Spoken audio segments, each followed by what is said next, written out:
오늘은 사사기 4장 우리 14절에서 16절까지의 말씀 보겠습니다. 사사기 4장 14절에서 우리 16절까지의 말씀입니다. 같이 한번 읽어봅니다. 시작. 드보라가 바락에게 이르되 일어나라, 이는 여호와께서 시스라를 내 손에 넘겨주신 날이라. 여호와께서 너의 앞서 나가지 아니하시느냐 하는지라. 이에 바락이 10,000명을 거느리고 다볼산에서 내려가니 여호와께서 바락 앞에서 시스라와 그의 모든 병거와 그의 온 군대를 칼날로 혼란에 빠지게 하심에 시스라가 병거에서 내려 걸어서 도망한지라. 바락이 그의 병거들과 군대를 추격하여 하루색 학고임에 이르니 시스라의 온 군대가 다 칼에 엎드려졌고 한 사람도 남은 자가 없었더라. 아멘. 오늘 말씀 사사기 4장 14절에서 16절까지 말씀 가지고 하나님이 일하신다라는 제목으로 하나님 말씀 증거합니다. 4장과 5장의 전체적인 내용이 될 것 같습니다. 계속해서 우리는 사사기 말씀 묵상하고 있습니다. 오늘 4장과 5장의 이 내용 가지고 말씀을 나눌 텐데요. 오늘 나눌 사사는 여자 사사 드보라입니다. 드보라 하면 여러분 떠오르는 이미지가 무엇입니까? 싸움 잘하는 여자. 싸움 잘하는 여자 하면 또 떠오르시는 사람들도 있을 거예요. 뭐 이집사님, 김검사님도 생각하실 수 있겠는데 드보라는 그 정도의 수준이 아니죠. 사사로서 이스라엘의 적을 물리치고 또 이스라엘을 구원한 여자 사사가 됩니다. 남자들도 하지 못한 일을 여자로서 감당한 이 용맹한 사사가 되어지는 것이죠. 우리가 드보라 하면 우리에게도 그런 생각이 아마 있으실 것입니다. 그러나 지난 시간에도 말씀드렸듯이 사사기는 어떤 영웅을 칭송하고 있는 위인전이 아닙니다. 인간 영웅을 칭송하는 위인전이 아니죠. 그렇게 성경을 읽어가면 만약에 사람을 위인전으로 사람을 영웅으로 칭송하기 시작하면 성경을 읽을 때 정말 여러 가지 큰 오해가 생기게 되어집니다. 드보라의 이야기는 이 4장과 5장에 걸쳐 진행되어지는데 등장인물도 2명의 여자와 2명의 남자로서 의해 진행되어지는 것을 보게 됩니다. 그럼 오늘 이 본문을 통해서 우리는 무엇을 알아야 하는 것일까요? 흠 많은 인간들을 위해 흠 있는 인간 구원자들을 보내어 주셔서 일하시는 하나님, 그 하나님의 열심과 그 하나님의 마음을 알면 된다는 것입니다. 소망하는 것은 오늘 말씀 속에서 이 드보라 시대에 하나님께서 이스라엘을 향한 마음과 우리에게 행하시는 하나님의 일하심을 찾아보기를 소망합니다. 솔직히 하나님의 일하심을 기대하지 않는다면 우리 인간에게 무슨 소망이 있겠습니까? 개인적으로 보면 제가 지난 시간에 이 드보라를 여자 사사 에스더라고 말했었습니다. 설교 끝나고 어느 분이 저에게 지적하셨다고, 틀렸다고 지적하셨습니다. 그런 일 종종 있습니다. 예전에 주일학교 섬길 때는 설교 끝나고 들어가는데 한 아이가 오더니 전도사님, 아브람도 홍해를 건넜어요? 라고 물어보더라고요. 제가 이제 모세가 홍해를 건넜다라는 그 설교를 하다가 계속해서 아브람이 홍해를 건넜다라고 이제 잘못해서 말했던 적이 있었던 것 같습니다. 알고 보니 아브람이 홍해를 건넜다고 설교를 했던 것입니다. 그 뒤로도 요셉이 팥죽 먹었다는 소리도 있었고 살다 보면 요셉이 평생 동안 팥죽 한 번은 먹었겠죠. 근데 그렇게 헷갈렸던 적도 많이 있는 것 같습니다. 요지는 앞에 선 사람도 실수가 많다라는 것입니다. 그런 인간적인 거 보면 무슨 소망이 있겠냐라는 것이죠. 사실 오늘 실수 없겠다는 보장할 수도 없습니다. 그러나 그럼에도 불구하고 이 시간을 기대할 수 있는 것은 하나님의 일하심이 있기 때문이다라는 것입니다. 아멘. 사람이 아니라 하나님이 일하시니, 이 예배 시간에 하나님이 일하시니 기대하고 소망할 수 있다는 것입니다. 아멘. 소망합니다. 우리 안에 있는 성령 하나님께서 깨닫게 해주시는 큰 은혜가 넘쳐나길 소망합니다. 아멘. 다시 한번 소망하는 것은 우리 안에 내주하고 계시는 성령 하나님, 그 성령 하나님께서 인간의 실수와 연약함이 아닌 하나님의 마음과 계획, 하나님의 일하심을 바르게 깨닫게 해주시는 큰 은혜가 넘쳐나기를 주님의 이름으로 축복합니다. 아멘. 네, 첫 번째입니다. 함께 하시는 하나님입니다. 함께 하시는 하나님. 우리 사사기 4장 1절에서 우리 3절까지 말씀입니다. 사사기 4장 1절에서 3절까지 말씀 같이 읽습니다. 시작. 에훗이 죽으니 이스라엘 자손이 또 여호와의 목전에 악을 행하매 여호와께서 하솔에서 통치하는 가나안 왕 야빈의 손에서 그들을 파하셨으니 그의 군대 장관은 하로셋 학고임에 거주하는 시스라요. 야빈 왕은 철병거 900대가 있어 20년 동안 이스라엘 자손을 심히 학대하였으므로 이스라엘 자손이 여호와께 부르짖었더라. 네, 아멘. 지난 시간에 왼손잡이 사사 에훗에 대해 말씀을 나눴었죠. 1절을 보면 그 에훗이 죽자 이스라엘 자손이 행한 일은 무엇이었습니까? 또 여호와의 목전에 악을 행했다라고 기록하고 있습니다. 에훗이 이스라엘을 압제하던 모압 왕 그 에글론을 암살하고 모압 군대와 싸워 이겼을 때 이스라엘에는 80년 동안의 평온의 기간이 있었습니다. 평화의 기간이 80년 동안 지속되어집니다. 80년이라면 이 당시 에훗 당세대, 에훗이 살아있었을 때의 그 모습을 바라봤었던 당세대는 다 지나가고 그 자녀들 세대로 넘어가는 기간입니다. 꽤 긴 기간이고 시간입니다. 80년이라는 시간입니다. 그러자 이스라엘이 행한 건 그 시대가 죽고 당시대의 사람들이 죽고 그 후손 시대들의 사람들이 등장했을 때 그들이 행한 것이 무엇이냐라는 것이죠. 평온 속에서 하나님을 제대로 섬기는 것이 아니라 평온 속에서 그들이 행한 것은 여호와의 목전에서 악을 행한 것이다라는 것입니다. 이것이 이스라엘의 현실입니다. 아니 어쩌면 우리의 민낯일 수도 있습니다. 우리에게 평안이 있을 때 자녀도 잘 되고 직장도 잘 되고 모든 일이 잘 되면 그렇게 이끄시는 하나님께 감사해야 하는 것이 마땅합니다.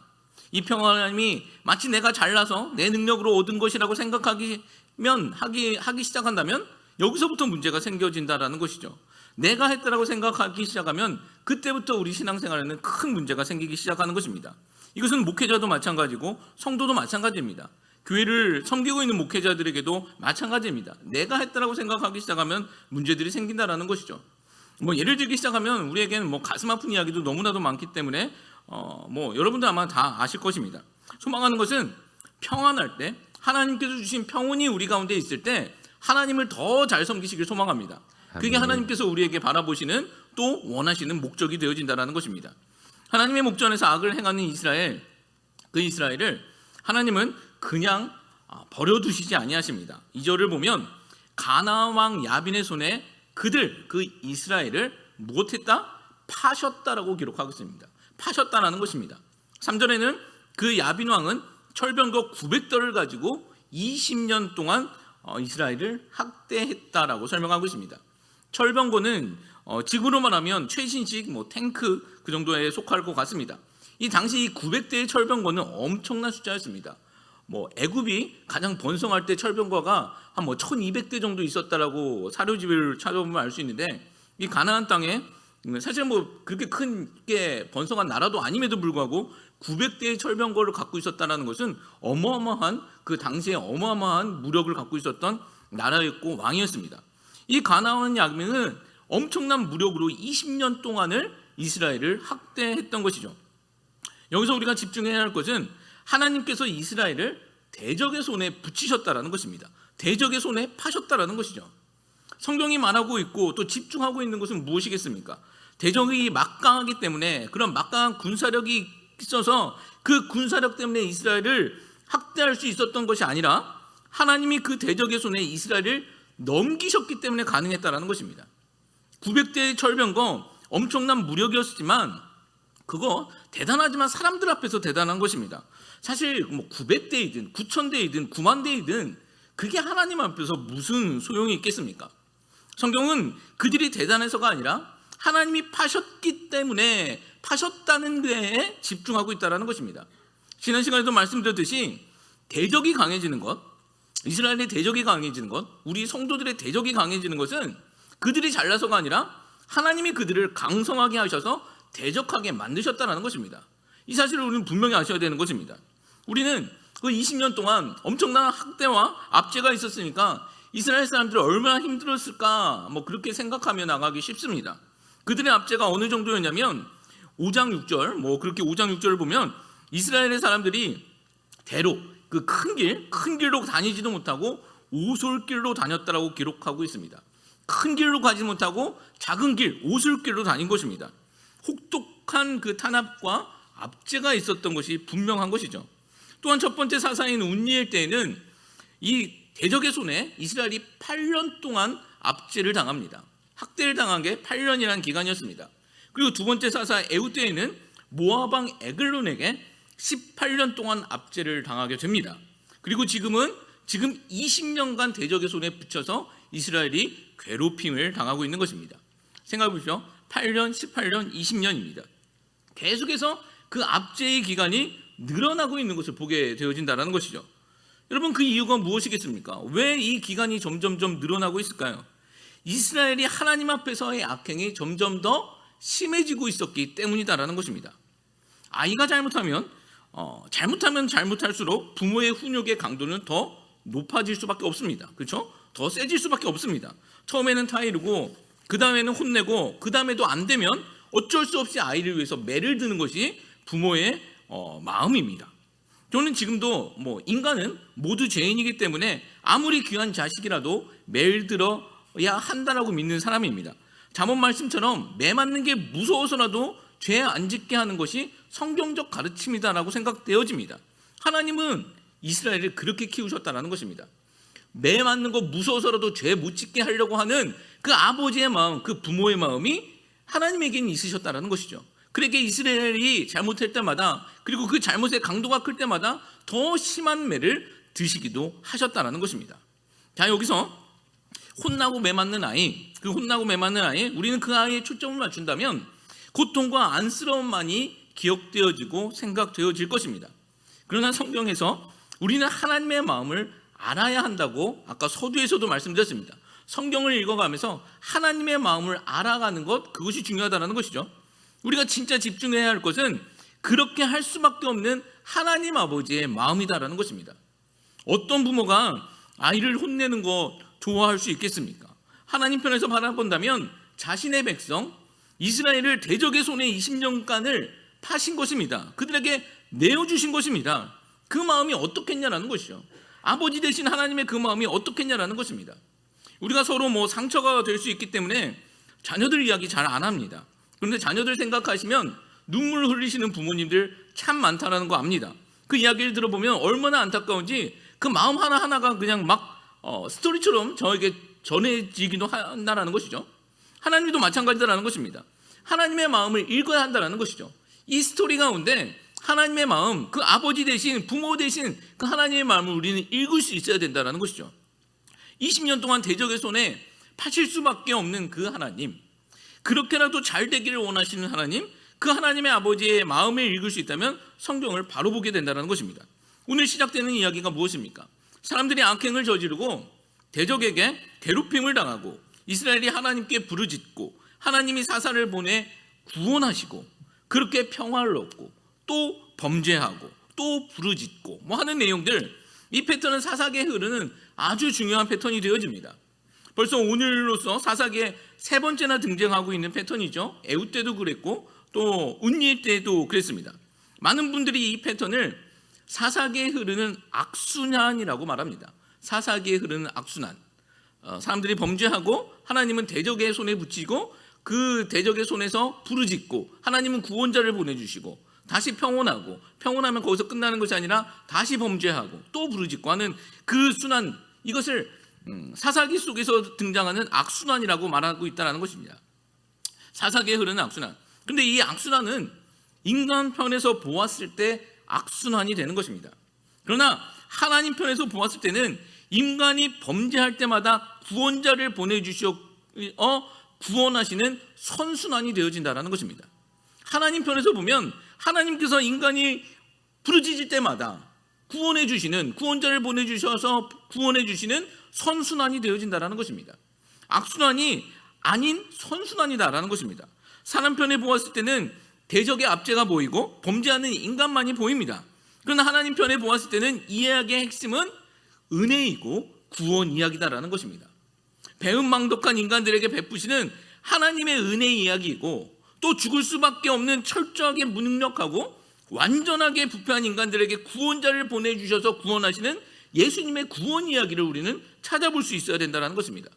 따라서 오늘 이 이야기는 남의 이야기가 아니라 우리의 이야기고 우리에게 베푸시는 하나님의 이야기다라는 것입니다. 오늘 우리가 그 하나님의 은혜와 사랑의 수혜자가 됨을 믿습니다. 아멘. 이 가나안 야빈 손에 이스라엘이 압제를 당하고 있을 때 이스라엘은 하나님께 부르짖습니다. 딱 우리 이야기입니다. 아이가 클 때를 생각해 보십시오.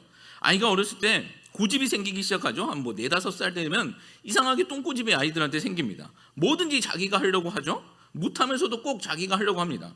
그러다가 못하거나 병 같은 거 열다가 다치면 그때서야 이제 울면서 부모를 찾습니다. 그러면 부모는 아이고 쌤통이다 그렇게 합니까? 그렇지 않죠? 도와줍니다. 그냥 울음 닦아주고 도와주는 것이죠. 지금 상황이 똑같은 것입니다. 이스라엘이 부르짖자 하나님은 자신이 준비한 사람을 보여주십니다. 그것이 4절과 5절의 내용입니다. 우리 4절과 5절 내용 같이 한번 또 읽습니다. 시작. 그때 라피도스의 아내 여선지자 드보라가 이스라엘의 사사가 되었는데 그는 에브라임 산지 라마와 베델 사이 드보라의 종려나무 아래에 거주하였고 이스라엘 자손은 그에게 나아가 재판을 받더라. 예, 그때 라피도스의 아내 여선지자 드보라가 이스라엘의 사사가 되었다. 그때가 어느 때입니까? 지금 압제가 심하고 또 하나님께 부르짖을 때였습니다. 그는 에브라임의 산지 라마와 베델 사이 드보라의 종려나무 아래에 거주하였고 이스라엘 자손은 그에게 나아가 재판을 받더라. 굉장히 파격적인 인사입니다. 성경을 보면 여자 선지자 몇 명 등장합니다. 그러나 선지자이면서 사사로서 부름받은 여성은 이 드보라밖에 없습니다. 드보라? 예, 드보라밖에 없습니다. 선지자는 하나님의 말씀을 이 백성들에게 대언하는 직분이었습니다. 하나님을 대신하여 백성들에게 전달하는 기능을 갖고 있는 것, 이것이 선지자입니다. 그런데 사사는 왕과 같은 기능도 있고 또 군대 장관 같은 기능도 있습니다. 왕과 군대 장관, 여자로서는 어려운 일이죠. 남녀 차별을 이야기하는 것이 아니라 문화적으로도 그렇고 생물학적으로도 남자들이 감당했던 직분이고 일들이었습니다. 제 생각에는 아마 이 에스더가 이 남자들만을 감당했었던 이 일을 감당할 수 있었던 것은 아마도 아줌마였기 때문에 가능하지 않았을까 생각을 합니다. 라피도스의 아내라고 써있죠. 젊은 자매였으면 이거 못했을 것 같습니다. 어렸을 때 생각해보면 바퀴벌레 나오면 이거 잡는 거 꼭 엄마들이에요. 그렇죠? 근데 이게 처녀 젊은 아가씨들은 못 잡습니다. 제가 생각했을 때 결혼을 해서도 아줌마가 되냐 안 되냐는 바퀴벌레 손으로 잡을 수 있느냐 없느냐 하는 것 같아요. 엄마가 되고 부인이 되니까 그런 것도 가능한 것 같습니다. 강해지는 것 같다라는 것입니다. 다시 5절로 들어가서 드보라의 종려나무 아래서 이스라엘을 재판했다라고 기록하고 있습니다. 사사기가 영어 이름은 저지라고 써있고 또 천주교에서는 이 사사기를 판관기라고 쓰여있다고 제가 첫 시간에 말씀드렸습니다. 우리가 판관하면 판관 포청청 기억하시죠? 재판관이라는 것입니다. 원래 사사는 그 사사라는 의미에는 재판관이라는 뜻이 그 안에 포함되어 있습니다. 지금 드보라는 그 직무를 수행했고 모든 이스라엘이 그녀를 인정하고 있었던 것입니다. 그래서 드보라의 종려나무, 아예 그 종려나무 이름이 드보라의 종려나무라고 사람들의 에서 사람들에게 불려지는 이름이 되었다는 것이죠. 그만큼 인정받고 있었다는 것입니다. 우리 6절과 7절 말씀도 한번 읽어보겠습니다. 6절과 7절 말씀입니다. 드보라가 사람을 보내어 아비노함의 아들 바락을 납달리 게데스에서 불러다가 그에게 이르되 이스라엘의 하나님 여호와께서 이같이 명령하지 아니하였느냐 너는 납달리 자손과 스불론 자손 10,000명을 거느리고 다볼산으로 가라 내가 야빈의 군대 장관 시스라와 그의 병거들과 그의 무리를 기송강으로 이끌어 내게 이르게 하고 그를 내 손에 넘겨주리라 하셨느니라. 아멘. 자, 사사 드보라는 이 바락이라는 인물을 기용하는 것을 보게 되어집니다. 드보라가 사사였지만 실제로 이스라엘의 군대를 이끄는 일에는 본인이 전면에 나서지 아니하고 바락이라는 인물을 세웁니다. 여기서 재미있는 것은 그 이름들의 뜻인 것 같습니다. 제가 초반에 드보라의 이야기는 4명의 인물, 4명의 등장인물에 의해 진행되어진다고 말씀드렸죠. 여자 2명과 남자 2명의 이야기입니다. 여자 2명은 드보라와 야엘이라는 여자이고 남자는 지금 바락과 또 대적의 장군인 시스라라는 인물입니다. 이 인물들의 이름과 뜻이 좀 흥미롭습니다. 드보라는 이름의 뜻은 꿀벌, 벌이라는 그 뜻을 가지고 있습니다. 또 후에 등장하고 있는 야엘이라는 여인의 그 뜻은 야엘이라는 여자가 등장하는데 이 여자의 이름의 뜻은 산염소, 들염소, 염소라는 뜻을 가지고 있습니다.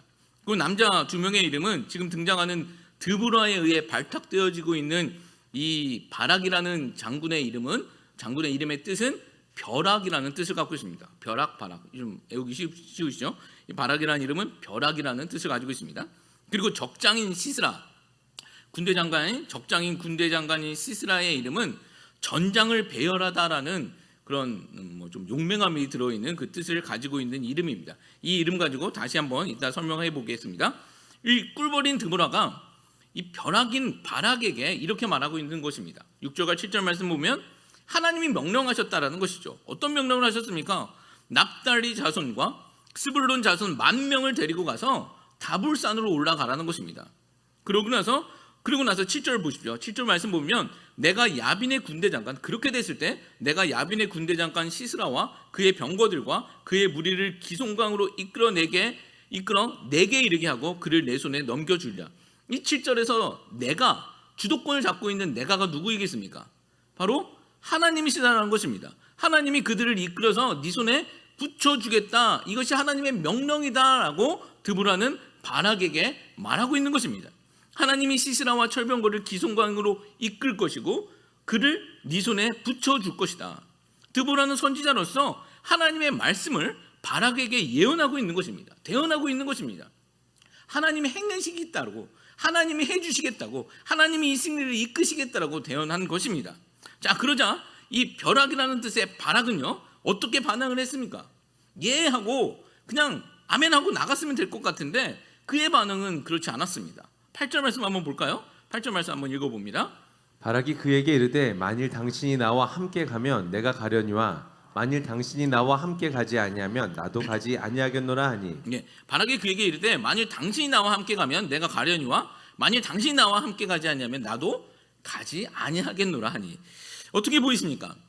당신이 가면 나도 가고 당신이 안 가면 나도 못 가겠다라는 것입니다.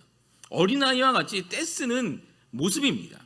벼락이 지금 꿀벌한테 매달리고 있는 것입니다. 당신이 나를 도와줘야지 가지, 당신 안 가면 나도 못 간다라고 떼쓰고 있는 것입니다. 우리가 전 시간에도 사사들에 대해 나눌 때 말씀드렸습니다.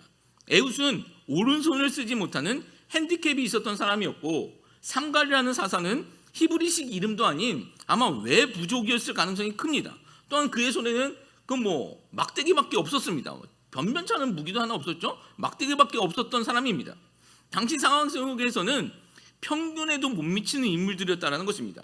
그러나 하나님께서 그들을 사용하셔서 이스라엘을 구원하셨다. 그게 전 시간의 말씀이었습니다. 앞서도 말씀드렸지만 사실 하나님 앞에서 평균이냐 상위냐 하위냐 이런 거 별로 중요한 것 아닙니다. 지금 바락은요 아마 두려웠을 것 같습니다.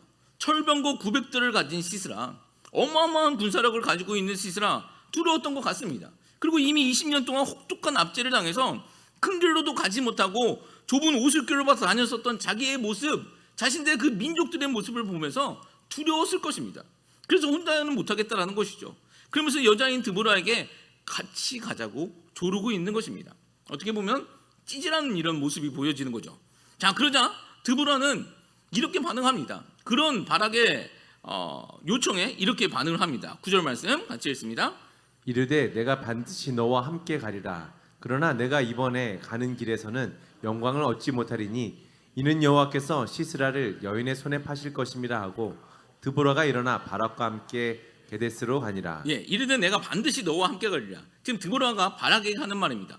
당신 아니면 못 갑니다라고 얘기하고 있는 바락에게 이르되 내가 반드시 너와 함께 가리라. 그러나 내가 이번 가는 길에는 영광을 얻지 못하리니라고 기록하고 있습니다.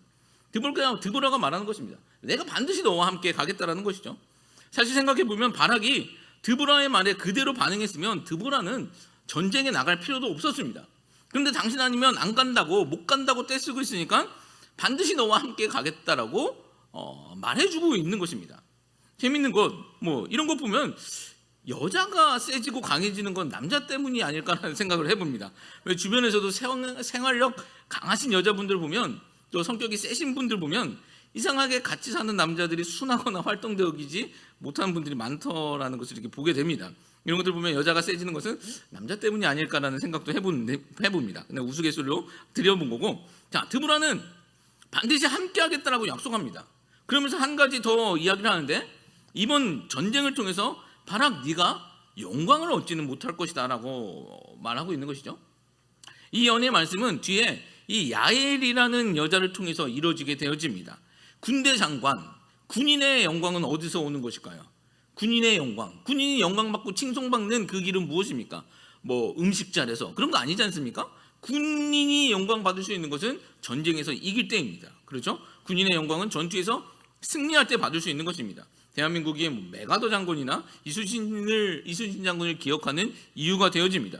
그런데 그 영광을 얻지 못한다라고 예언을 하고 있습니다. 그리고 그 영광은 여인에게 돌아갈 것이다라고 예언하고 있습니다. 여기서 우리가 알아야 할 것은 하나님 앞에서 쓰임 받고 하나님께 칭찬받는 것은 스펙이나 그런 조건이 아니라는 것입니다. 조건이 잘 갖춰져야 쓰임 받는 것이 아니더라는 것이죠.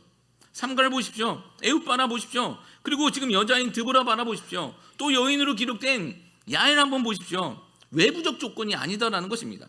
오직 조건이 하나 있다면, 하나님 앞에서 쓰임 받으실 조건이 하나 있다면 그것은 바로 믿음인 줄 믿습니다. 아멘. 다른 조건이 아니다라는 것입니다. 여러분 생각해 보십시오. 하나님이 우리 조건 보시겠습니까? 조건으로 보면 대체 어떻게 해야 하나님을 만족시키실 수 있으실까요? 하나님의 기준이 얼마만큼이라고 생각해 보셨습니까? 우리의 조건이 얼마만큼 되어야지 하나님의 그 기준에 우리를 만족시킬 수 있을까요? 우리가 그 범위 안에 어떻게 들어갈 수 있을까요? 돈이 얼마만큼 있어야 하나님을 만족시킬 수 있을까요? 또 외모가 얼마만큼 뛰어나야 하나님을 만족시킬 수 있냐는 것이죠.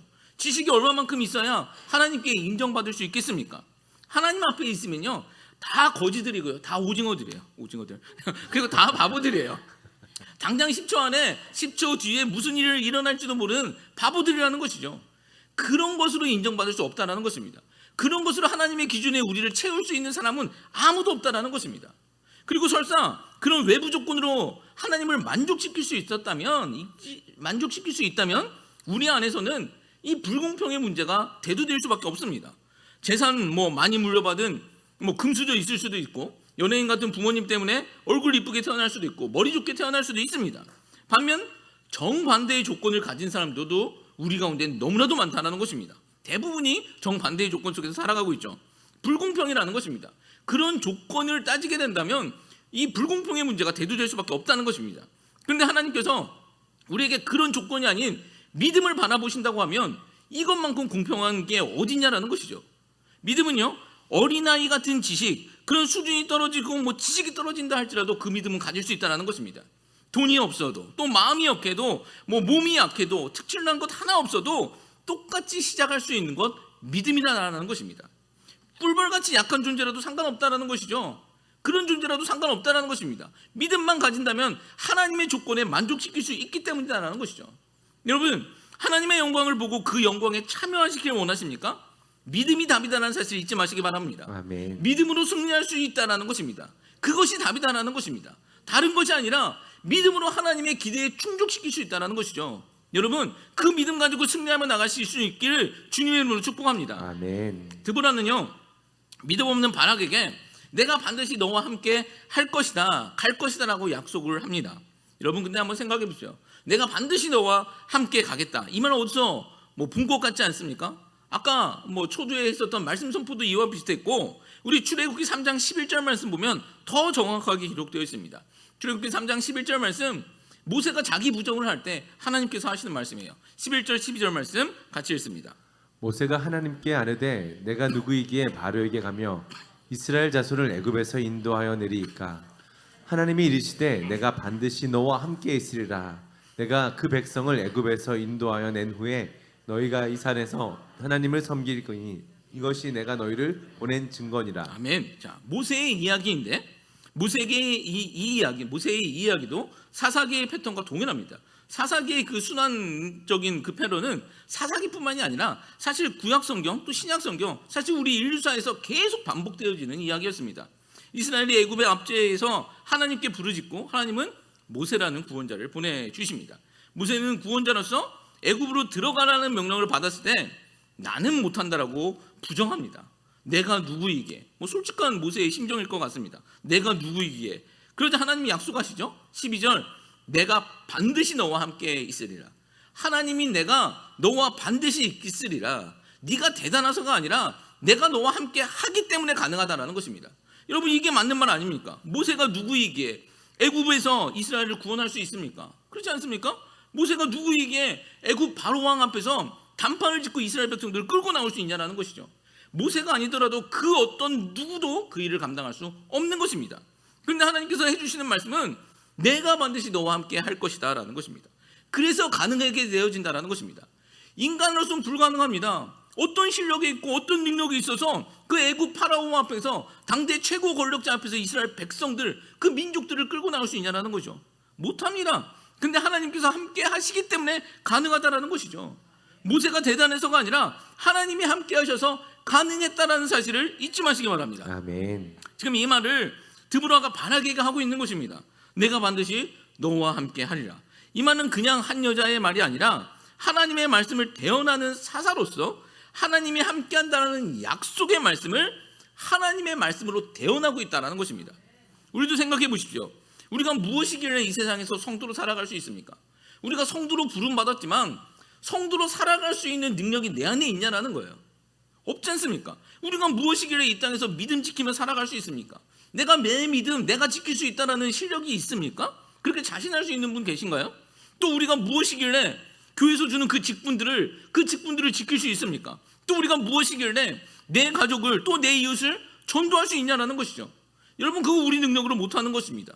그러나 하나님이 함께 해주신다는 말씀이 있기에 감당할 수 있다는 것입니다. 아멘. 하나님이 함께 하신다는 약속이 있기 때문에 할 수 있게 되어진다는 것이죠. 아멘. 여러분, 이 사실이 꼭 우리에게 실제가 되었으면 좋겠습니다. 아멘. 우리가 아무리 잘했다는 사람들도요, 까놓고 보면, 정직하게 바라보면 아무것도 할 수 없는 무능력자들입니다. 아무것도 할 수 없는 부패한 냄새나는 사람이 불과하다는 것입니다. 그러나 그럼에도 불구하고 하나님께서 찾아와 주셔서 우리와 함께 해주시기 때문에 우리가 사명도 감당할 수 있게 된다는 것이죠. 아멘. 예수님은 마태복음 28장 20절에서 이렇게 말씀하십니다. 볼지어다 내가 세상 끝날 날까지 너희와 항상 있으리라 하시니라. 볼지어다 내가 세상 끝날 날까지 너희와 항상 함께 있으리라. 예수님께서 하시는 말씀이에요. 승천하시는 마지막 때에 그 백성들, 그 제자들에게 내가 볼지어다 세상 끝날 날까지 너희와 항상 함께 있으리라. 아멘. 우리는 이 약속 붙들고 살아가는 인생들입니다. 아멘. 하나님이 함께 하시니 우리가 오늘도 호흡할 수 있는 것이고요, 하나님이 함께 하시니 오늘 우리가 이 시간에 예배 드릴 수 있다는 것입니다. 오늘도 우리와 함께 하시는 하나님, 언제까지? 세상 끝날 날까지라고 말씀하고 있습니다. 아멘. 소망합니다. 세상 끝날 날까지 우리와 함께 하시겠다는 그 약속하신 그 하나님 부여잡고 끝까지 승리하며 나갈 수 있기를 주님의 이름으로 축복합니다. 아멘. 두 번째입니다. 앞서 행하시는 하나님을 우리는 발견해 볼 수 있습니다. 앞서 행하신 하나님, 사사기 4장 우리 12절에서 16절까지 말씀 한번 쭉 좀 같이 한번 읽어보도록 하겠습니다. 시작. 아비노함의 아들 바락이 다볼산에 오른 것을 사람들이 시스라에게 알림해 시스라가 모든 병거 곧 철병거 900대와 자기와 함께 있는 모든 백성을 하룻의 학고임에서부터 기손강으로 모은지라. 드보라가 바락에게 이르되 일어나라, 이는 여호와께서 시스라를 내 손에 넘겨주신 날이라. 여호와께서 너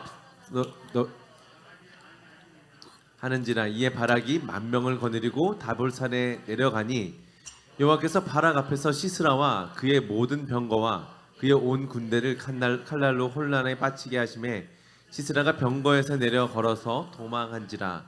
바락이 그의 병거들과 군대를 추격하여 하루셋 학고임에 이르니 시스라의 온 군대가 다 칼에 엎드려졌고 한 사람도 남은 자가 없었더라. 자, 드보라와 바락은 이스라엘의 그 백성들 10,000명을 데리고 다볼산에 오릅니다. 하나님이 명령하셨던 것처럼 다볼산에 오르게 되어집니다.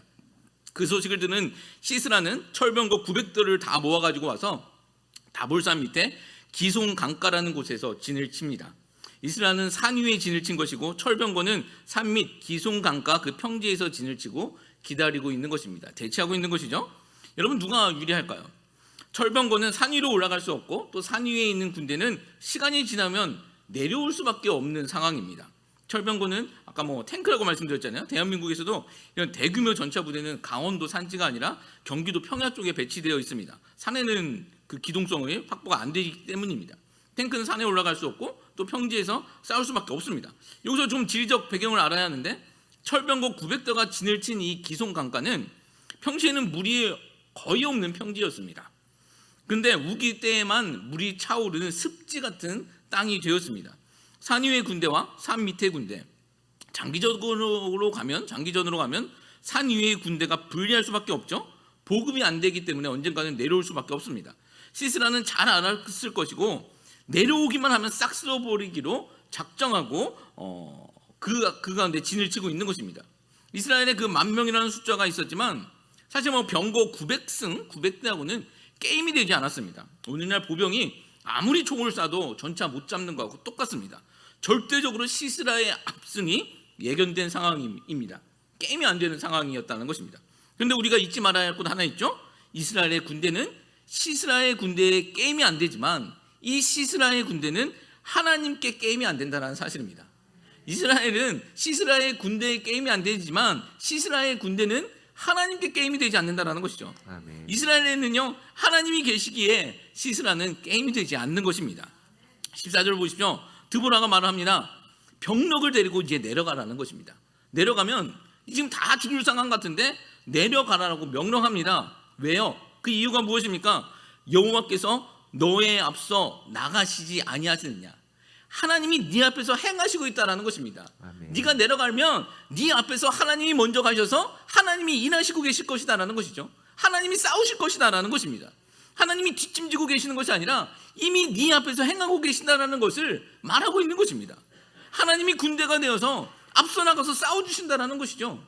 여러분 이 말씀이 우리 가운데서도 실제가 되었으면 좋겠습니다. 아멘. 내가 나갈 때 믿음으로 갖고 나갈 때 내가 나가는 것이 아니라 내 앞에 하나님이 먼저 나가셔서 싸워주시고 계시다는 사실 잊지 마시기 바랍니다. 아멘. 이 15절 16절을 보면 하나님이 앞서 행하시니 시스라의 군대가 전멸하게 되는 것을 보게 됩니다. 어떻게 된 것일까요?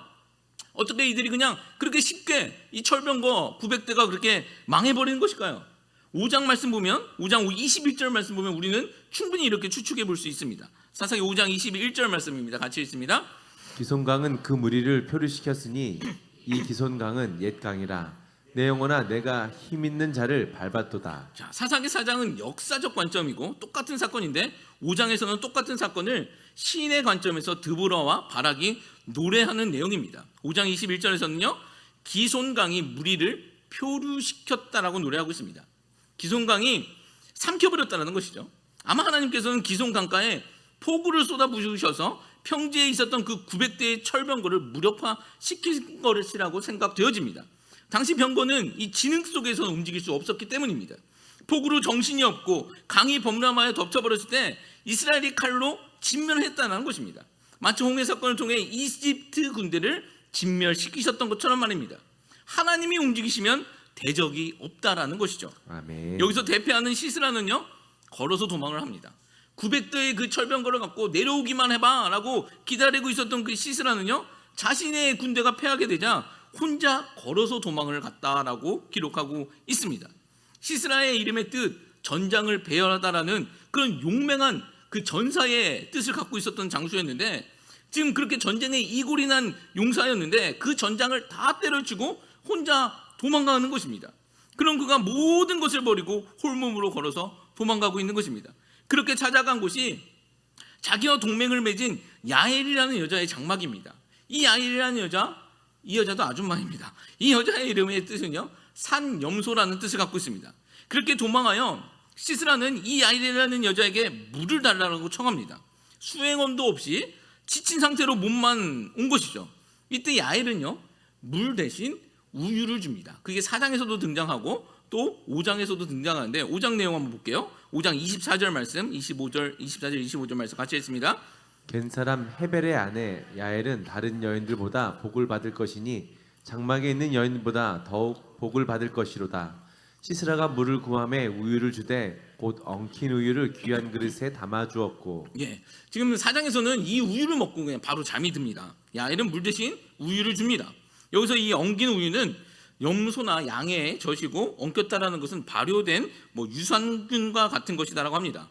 피로 회복제로도 쓰이고 또 푹 잠을 잘 수 있는 그런 효능을 가지고 있는 그 음료라고 하는데요. 즉 잠을 재워 버린 것입니다. 그리고 나서 그렇게 잠든 시스라 야엘이 어떻게 했을까요? 26절 말씀이에요. 성경을 좀 아시는 분들 이 내용 아실 겁니다. 26절 말씀 같이 읽습니다. 손으로 장막 말뚝을 잡으며 오른손에 일꾼들이 방망이들을 들고 시스라를 쳐서 그의 머리를 뚫되 곧 그의 관자놀이를 꿰뚫었도다. 공포영 한 장면 같지 않습니까? 방망이 들고 장막 말뚝 갖고 시스라의 이 관자놀이를 쳐서 뚫어버렸다는 것입니다. 그렇게 잔인하게 지금 죽인 것입니다. 또 죽임을 당한 것이죠. 이 시스라는 야일이라는 이 아줌마에 의해 잔인하게 죽임을 당합니다. 제가 그렇게 생각해보는데 바퀴벌레도 한 번에 게 아니라 막 완전히 손바닥으로 때려서 없애시는 분들 있잖아요. 그런 분들을 보면 이것도 가능하지 아니할까라는 생각을 좀 해보는데 이 장막 말뚝으로 관자놀이가 뚫려 죽은 것입니다. 이로써 야엘에게 이 전투의 영광이 넘어간 것이죠. 적장의 목을 쳤기 때문에 야엘이라는 여자에게 그 영광, 전투의 영광이 넘어가게 된 것입니다. 여기서 이름을 가지고 스토리를 좀 생각해 보면 이런 해석이 나올 수도 있을 것 같습니다. 성경에는 언어적 유희 그리고 언어적 잔치가 종종 곳곳에서 등장하게 되어지는데, 드보라는 꿀벌이라고 말씀드렸죠. 꿀하고 관계가 있습니다. 또 야엘은 산염소라고, 지금 시스라의 머리를 꿰뚫어 버리는 그 야엘은 산염소라는 뜻을 갖고 있습니다. 그리고 그는 젖을 가지고 잠을 재워 죽은 것이죠. 생각해 보십시오. 꿀과 젖입니다. 드보라는 꿀을 이야기하고 또 야엘은 젖을 이야기합니다. 지금 대적들이 지금 침략한 땅이 어디입니까? 가나안 땅입니다. 하나님이 약속하신 가나안 땅은 무엇이 흐르는 땅이었습니까? 젖과 꿀이 흐르는 땅이라는 것이죠. 젖과 꿀, 야엘과 드보라의 이름이 걸려 있다는 것입니다. 젖과 꿀이 흐르는 땅을 벌과 염소가 구원해낸 것이죠. 시스라는 하나님의 약속대로 젖과 꿀에 의해 패배하게 되었다는 것입니다. 우리 생각에는 대단하고 능력 있는 벼락 같은 것으로, 천둥과 같은 것으로 구하셔야 할 것 같은데, 정말 가장 약해 보이는 젖과 꿀, 벌과 염소를 통해서 이스라엘을 구원하셨다는 것입니다. 그리고 그 땅에는 40년 동안 평안이 있었다라고 성경은 기록하고 있습니다. 여러분, 우리가 무엇을 생각해야 할까요? 계속 반복되어지는 것처럼 하나님이 행하시기 때문에 가능하다라는 것입니다. 아멘. 하나님이 함께 계시고 하나님이 앞서 행하시기 때문에 승리하게 된다는 것입니다. 아멘. 여러분, 잊지 마시기 바랍니다. 어떤 상황에서도 잊지 말아야 할 것, 하나님이 행하신다라는 것입니다. 이 약속, 이 말씀을 통해 우리의 발걸음을 그 믿음으로 한 걸음 한 걸음 걸어 나갈 수 있는 주의 거룩한 백성들 되시길 바라봅니다. 아멘. 상황을 바라보면 우리가 걸어 나가기가 굉장히 힘든 상황이에요. 근데 하나님께서는 벌과 꿀로, 벌과 젖으로, 그 벌과 염소로, 그리고 젖과 꿀로 그 시스라라는 그 강력한 군대를 쳐 부셨던 것처럼, 약해도 어떠한 상황에 불리한 조건인 것 같아 보일지라도 하나님께서 우리와 함께 하신다면, 함께 하신다면 승리하며 나갈 수 있다는 사실을 잊지 마시기 바랍니다. 아멘. 말씀을 정리하겠습니다. 하나님이 일하신다는 제목으로 오늘 말씀을 전했습니다. 우리 찬양팀 나와주시고요. 첫 번째는 함께 하시는 하나님이십니다. 하나님은 우리와 함께 하신다는 것이죠. 예수님은 세상 끝날 날까지 우리와 함께 하시겠다고 또 약속하셨습니다. 그 약속 부여잡고 살아갈 수 있는 저와 여러분 되시길 바랍니다. 또 두 번째, 앞서 행하신 하나님. 하나님은 우리를 세상에 보내시고 뒷짐지고 계시는 분이 아니십니다. 요한계시록 보십시오. 예수님은 우리의 군대 장관의 모습으로 교회에 서 계십니다. 하나님이 앞서 행하신다라는 것이죠. 우리는 그 뒤를 따라가면 된다는 것입니다. 예수님이 군대 장관 되어주시고 하나님이 행하시기 때문에 우리는 그 뒤를 따라가면 승리를 쟁취할 수 있다는 것입니다. 어려운 세상 이런저런 말 많습니다. 우리가 정말 기울여야 할 건, 함께 하신다 약속하신 하나님, 우리 앞에서 일하신 하나님을 바라보고 따라가는 주의 거룩한 백성들 되시길 소망합니다. 아멘. 하나님은 벼락이 아니라 별과 벌과 염소로, 또 젖과 꿀이 흐르는 땅을 지키셨습니다. 우리도 하나님의 손에 붙들리면 된다는 것입니다. 연약해도 상관없습니다. 하나님의 손에 붙들리면 이기게 된다는 사실 잊지 마시고, 그 믿음 가지고 승리하며 나갈 수 있는, 믿음의 발걸음 뛸 수 있는 주의 거룩한 백성들 다 되시기를 주님의 이름으로 축복합니다. 아멘. 찬양 하나 하실 텐데요. 주가 일하시네라는 찬양입니다. 여러분, 날이 저물어 갈 때도 하나님께서는 일하십니다. 예수님께서는 일하십니다. 깜깜한 이런 코로나 시대에도 하나님께서는 일하시고 계시다라는 것입니다. 우리가 믿음의 눈을 들어서 하나님의 일하심을 바라볼 수 있는 그런 귀한 성도님들 되시기 바랍니다.